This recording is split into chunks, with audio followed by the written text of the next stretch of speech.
한국 같은 경우는 전쟁이라고 생각해요, 대회를. It would be a shocking upset. The Korean fans expect a Korean team to win the World Championship.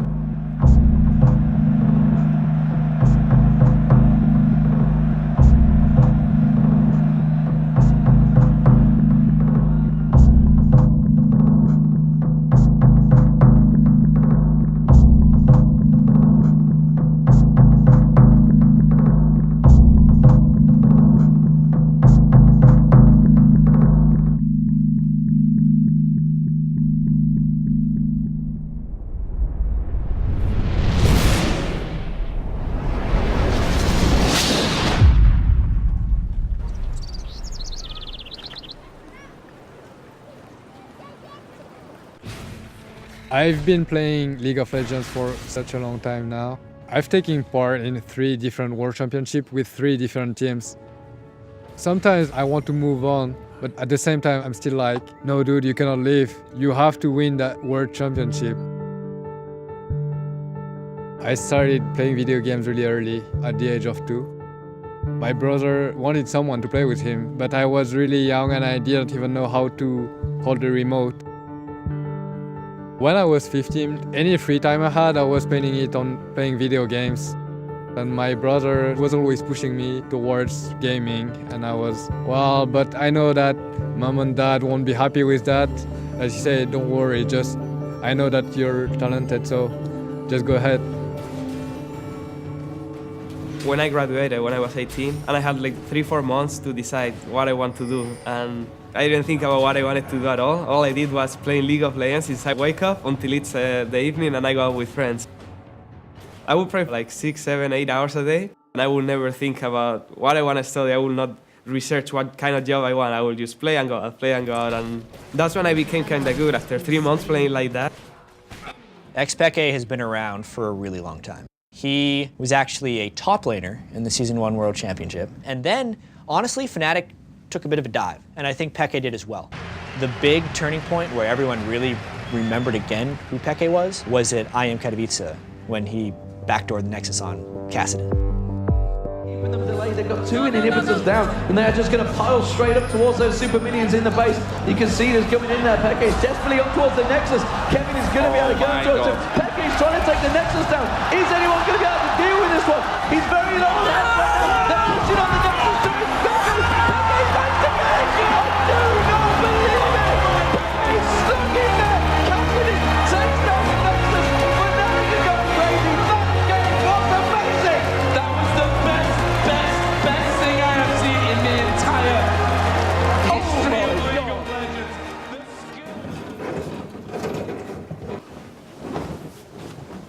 I had a completely different nickname before joining League of Legends. I was playing Warcraft 3. I was quite famous in France because I had the title of the French champion, and I didn't want people to recognize me. So I decided to take another nickname, Yellow, because I'm Asian. So it sounds a bit racist, but I like making those funny jokes. I was born in France, but my parents are Cambodian. They were born there. At the age of 15, there was a war. C'était le régime Pol Pot, le régime Khmer Rouge. Là, c'est photo de ma mère, que heureusement j'ai encore la photo pour connaître son visage. On n'a pas de... Je ne connais pas l'amour des parents. Et puis arrivé là, j'étais travaillé dur et pour fonder la famille. Et malgré ça, je fais quand même tous les efforts pour élever mes enfants avec ma femme comme il faut. Tout donner un amour à mes enfants que je pourrais, que je n'avais pas. When I decided I want to be a pro gamer, it was a hard choice. At that time, esport was really young. It was not growing tremendously like it is right now. If I ever win a world championship, it would prove to my dad, this is what I've done, this is what I've accomplished. And now you can be proud, even though I know he's already proud of me.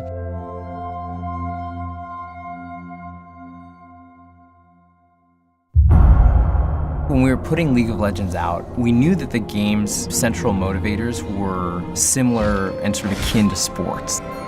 But I don't think we were ever very confident that a large percentage of our audience would actually be interested in experiencing it like a sport.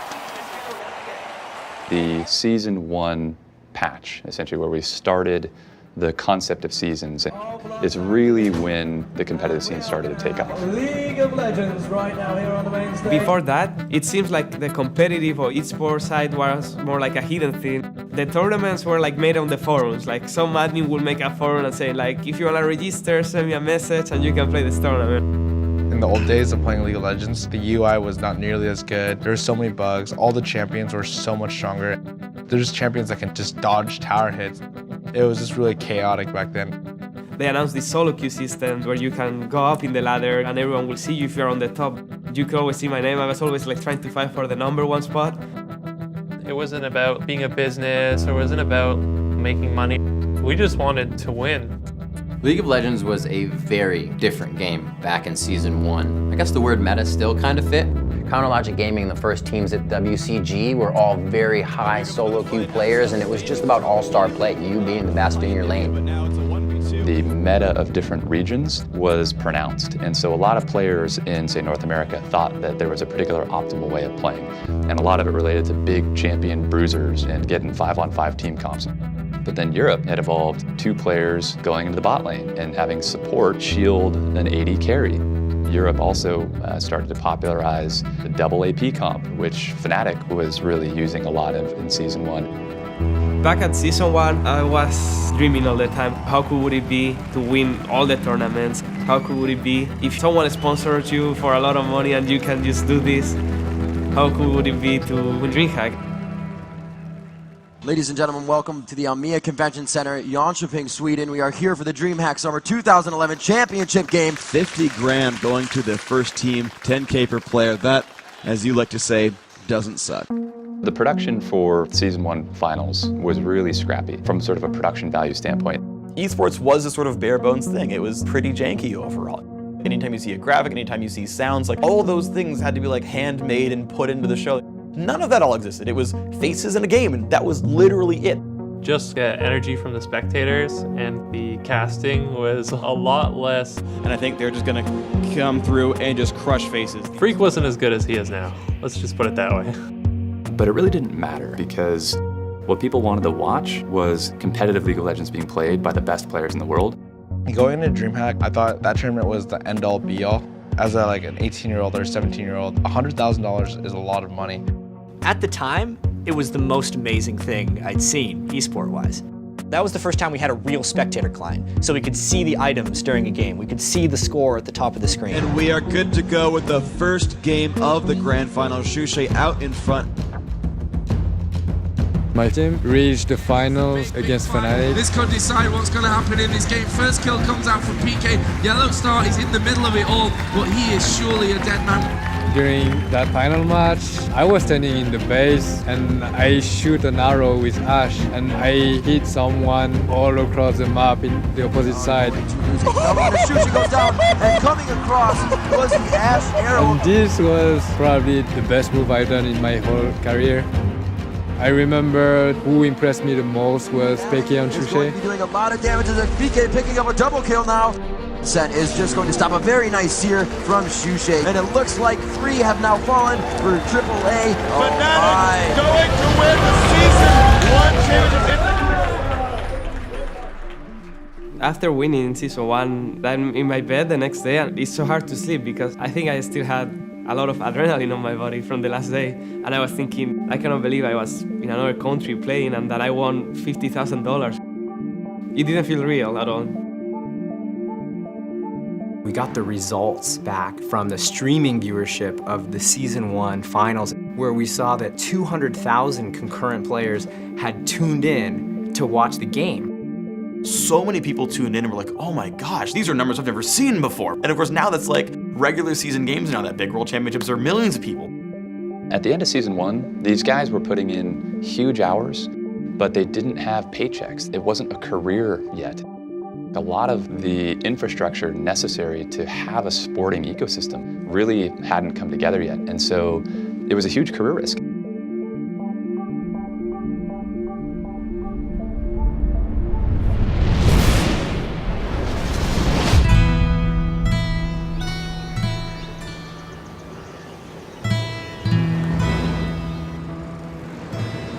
啊，去读幼稚園吼，你敢知收睇？我 ABC 幼稚園吼，我的囝你知哦，迄老師甲迄款的主任拢講叫是講抱是我的囝吼。阿媽你不要走啦，安尼啦吼。啊，老師就寫批來講，哦，這個像靠阿媽要去入學，靠阿媽迄個孫即嘛落成啊，算安落。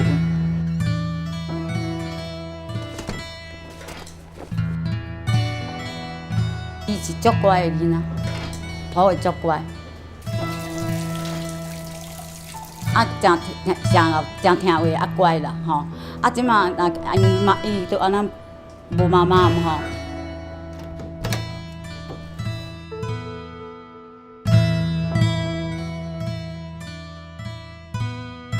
因为小时候我妈就是很辛苦的赚钱，然后很忙，所以都是由外婆来照顾我，所以我们关系就是非常密切。啊 ，OK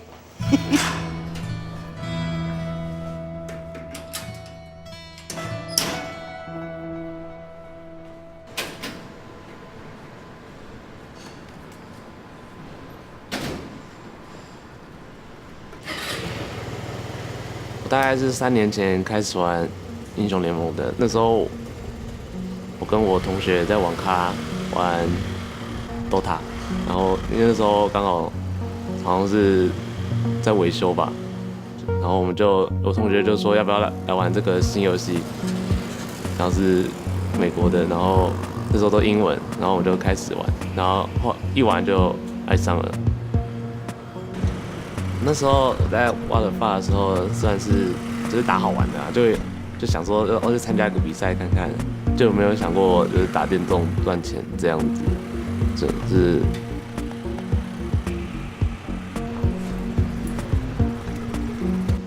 破拉令找我啊，然后我就想说好像有这个机会，所以我要试试看。那时候因为没有所谓的职业队这种东西出现，所以你会觉得这好像是什么诈骗集团之类的东西。可是最后我还是加入了，然后结果也是好的。走，走喽！我是从大概国小1年级才开始打电动的，因为那时候我妈买了一台 Sega， 然后我们会一起玩这样。那时候我们最爱玩游戏是炸弹超人，高1下学期，然后就我妈过世了，这是我人生最难熬的时候。我觉得我人生目标都没了，然后所以我才开始就可能会没有什么在顾学业，然后一直在打电动。TBA 这队就是算是只有一家人的感觉。就是讲话就蛮好笑的，然后我现在带领这几个人，我觉得韩国就是应该是最强的，就是就是 LOL 应该算是最强的国家，因为他们基本上都是训练时间应该是至少是14个小时以上，然后我们就觉得好像机器人，练习吃饭、练习睡觉。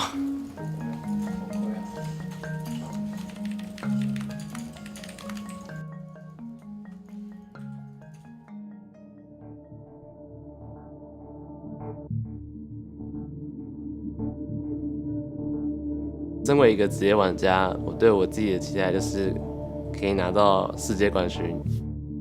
我心目中的理想大概应该从 S2 的时候就有在考虑了。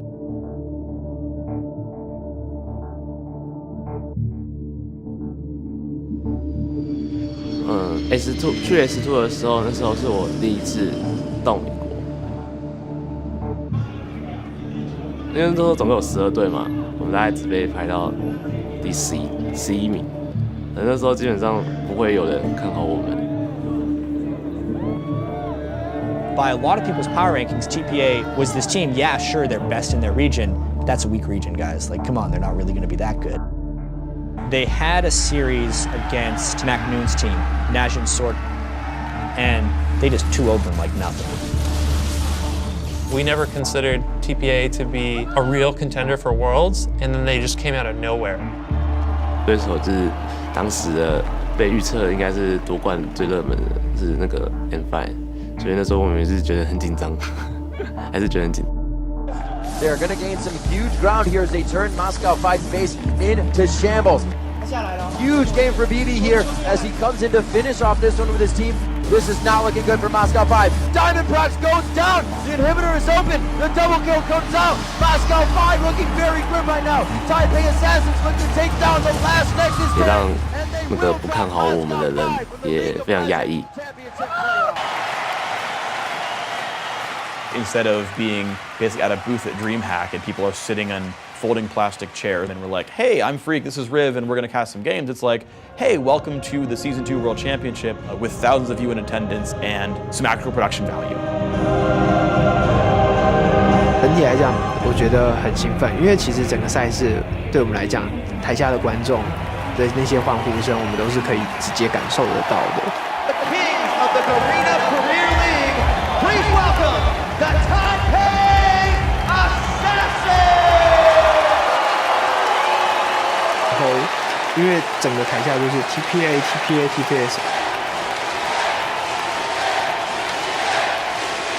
For some people, TPA began to stand for the Taipei Americans because Koreans beat up TSM, so whoever could beat up Azubu Frost became the American hope. Nobody thought TPA was going to win because Azubu Frost is Azubu Frost. They were the #1 Korean team, and they whooped everybody else that they were facing. 他们 Azubu Frost 当初他们的队伍就是上路跟 support 非常有名，他们上路是帅，然后 support 就是当时最强的 support Melee Life。 He's just on towards Stanley. He's going to show himself, and that's going to be the stun coming straight down. He's going to have plenty of time to land that bandage shot. It's going to be first blood. Stanley's going to go down. It is going to be Shy picking up first blood for Azubu Frost.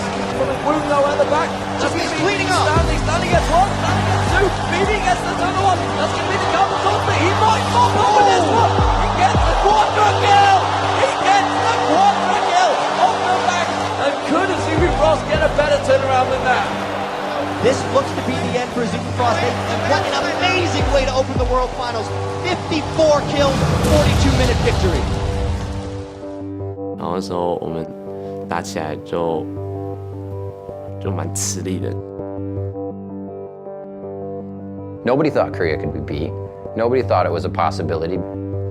只是后来，因为可能是我们Toys表现太好了，所以我们才可以就比较轻松拿下冠军。 Sorry, here we see Toys going in towards that. There's a teleport from Toys. Wall of Pain not quite landing, but Rapid Star's going to get. Oh, Shen too! The rebirth race goes in, and that's going to be Shen coming across. They're going to try and get out towards Shy. Rapid Star's going to get dropped. Can they take Shy down as well? They do! Toys was the key to all that. 小黑这边可以夹人，这边可以夹人，龙还在，他们没吃掉。 He's going to hit him with the cleaver. Stanley's going to get a jump. Stanley. Doesn't matter. Ultimate was. He's wrecked away. Shockwave used on that double ball. Shockwave's going to. That's going to be an Oracle burn from Toys.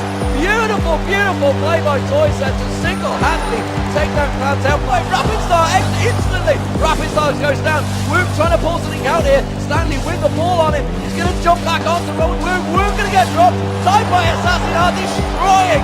One might say assassinating Azubu Frost. Seen on the screen, it is a surrender.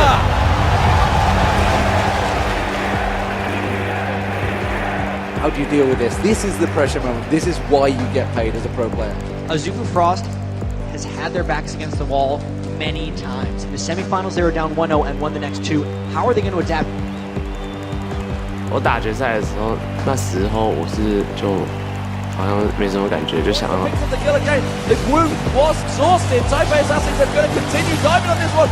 Woog with the Lulu ultimate is going to walk away from that. And again, they have oh, beautiful stuff. 那时候我也觉得我们一定会赢。 Not enough. There is no damage coming out from Azubu Frost. Taipei Assassins are doing all. A shockwave pulls in close. They've got BB Big on the kill. Shy goes down. Bad Life gets fifth. Taipei Assassins are the season 2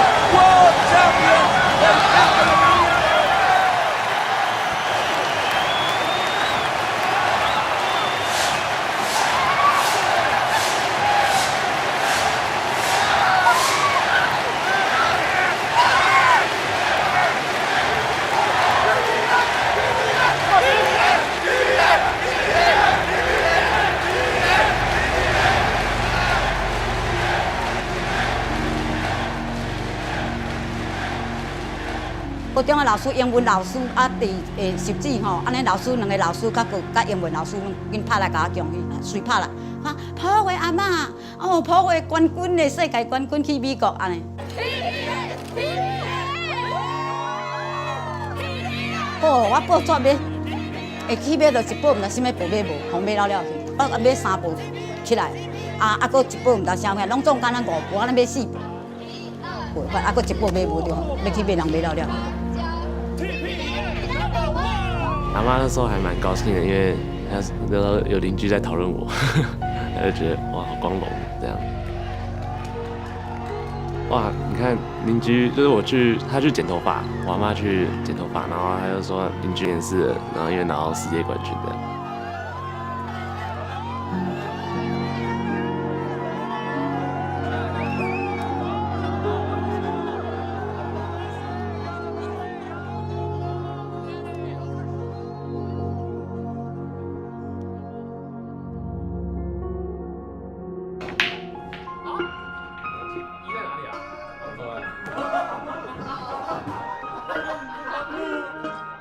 然后我觉得这算是所有职业选手的最大的梦想，就是拿到这个世界冠军。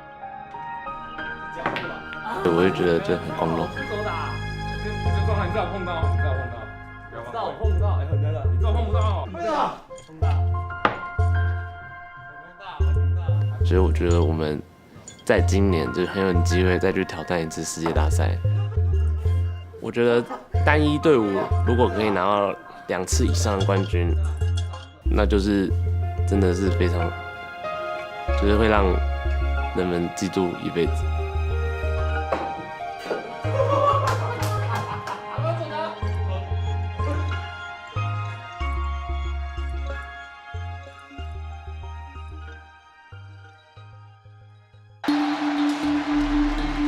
정신적으로 막 좀 힘든 게 좀 나쁜 점인 것 같아요. It'd be great if my team won Worlds. That'd be amazing. 还有下一次，我说还有23到美国去，我说你要加油，哪里没有搞好，你自己看到吧。왜 이렇게 많이 잘렸냐? Piglet is out of his mind this game. The season 3 world champion. Let's go, Baker. Baker has been released, everyone.